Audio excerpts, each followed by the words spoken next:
What's going on YouTube? In today's video, I'm going to be showing you how to rotate the tires on your truck, or in this case specifically a Toyota Tacoma.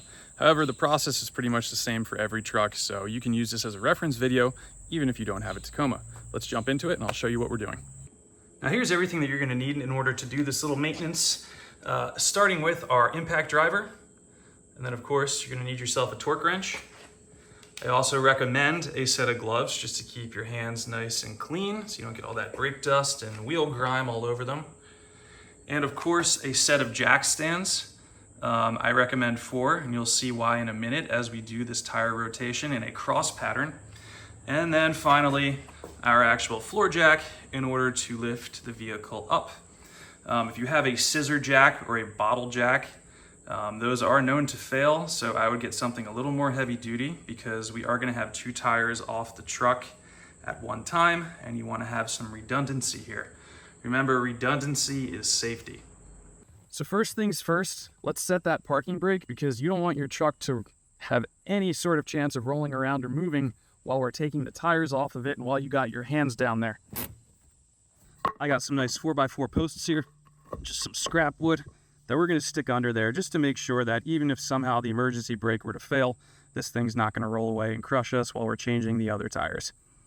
Now, if you're driving a truck that has big aggressive tires, ATs, or even mud terrains, it's a good idea to follow the rotation pattern that I'm about to show you.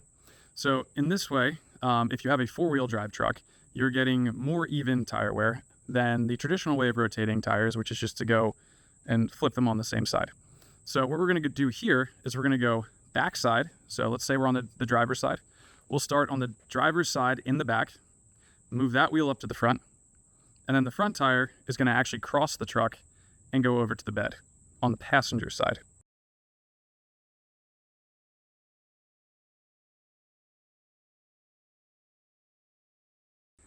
All right, now we're going to get under the truck and just real quickly point out the correct points to actually jack your truck up on, for those of us who might not be familiar. So underneath of your truck, you have this thing. That's the frame. That's a great place to jack the truck up. Over here, you have the body. You do not want to jack your truck up on the body or any of this stuff because you will break it, especially something like an exhaust pipe. Frame, that's a good jacking point. Body, bad jacking point. Now that we've located our jacking point, it's time to jack the truck up.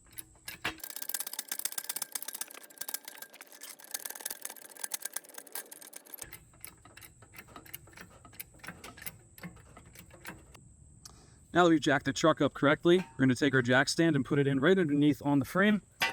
Watch your fingers. Never, ever, ever put your fingers in between the jack and the frame, because if this were to fall down, goodbye fingers. Go a little higher,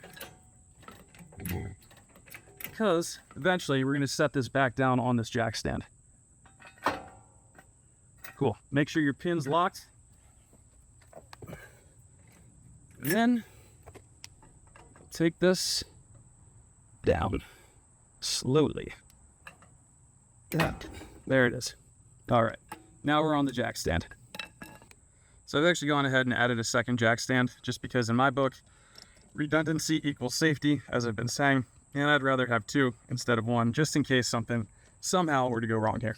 So now we're going to come around to the back of the truck and we're going to do the same thing that we just did on the front, which is where we're going to jack the truck up.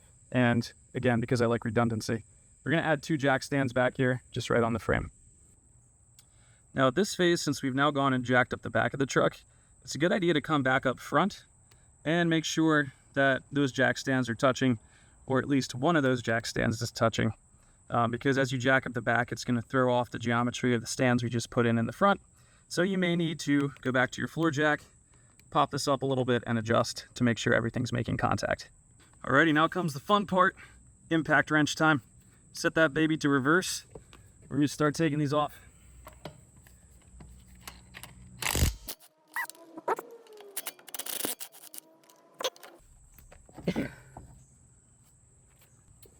Now with the tire off, this could also be a great time to inspect your suspension, your brakes, your calipers, rotors, whatever. Just look for any signs of damage if you haven't been under here in a while. Your upper and lower control arms, make sure everything's hunky-dory. Then we're going to flip around to the back and go grab that tire and start the whole rotation process. All right, so I've gone and I've taken my front driver's side tire. I've now brought it to the back passenger side, right underneath the bed. And you can see I had to cheat a little bit in order to get this up off of the ground because I have multiple jack stands there. I then took my floor jack and actually got underneath of the part where your leaf spring meets your rear axle and jacked that up a little bit just to get this thing off of the ground easier. Which if you have a truck with like a really long mid-travel suspension, or you're like me and you just have like an off-road suspension, you're going to notice these tires really droop down far and your jack stands might not be tall enough to actually get this off. So you can do that. You just got to be super safe and make sure that you have other jack stands supporting the vehicle right near the back tire so that it doesn't roll backwards. You have heavy off-road tires. This is always a blast. Getting these things up on here. So I'm going to try and line up your bolts as best as possible.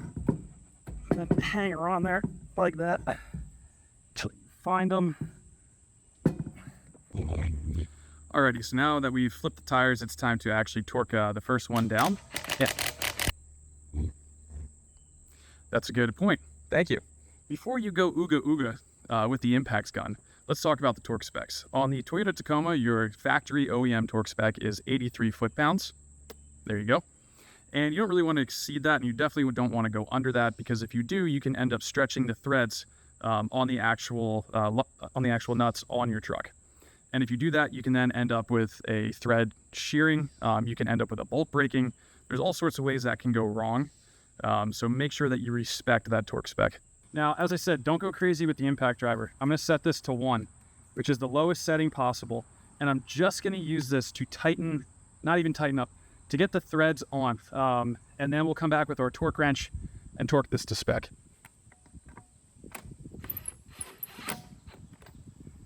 That's all I did. Now as we do this, we're gonna go in a cross pattern here. So we're gonna go top, bottom, left, right, left, right.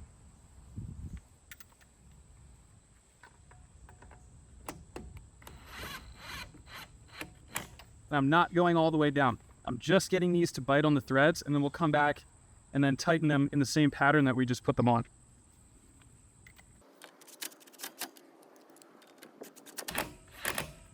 Just getting a couple clicks out of the impact wrench so I know we're at least biting on this thing.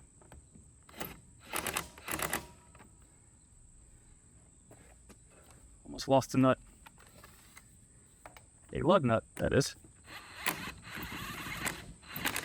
So you can see the reason why we go in the cross pattern. Now when we come back, all of these are much looser than they were.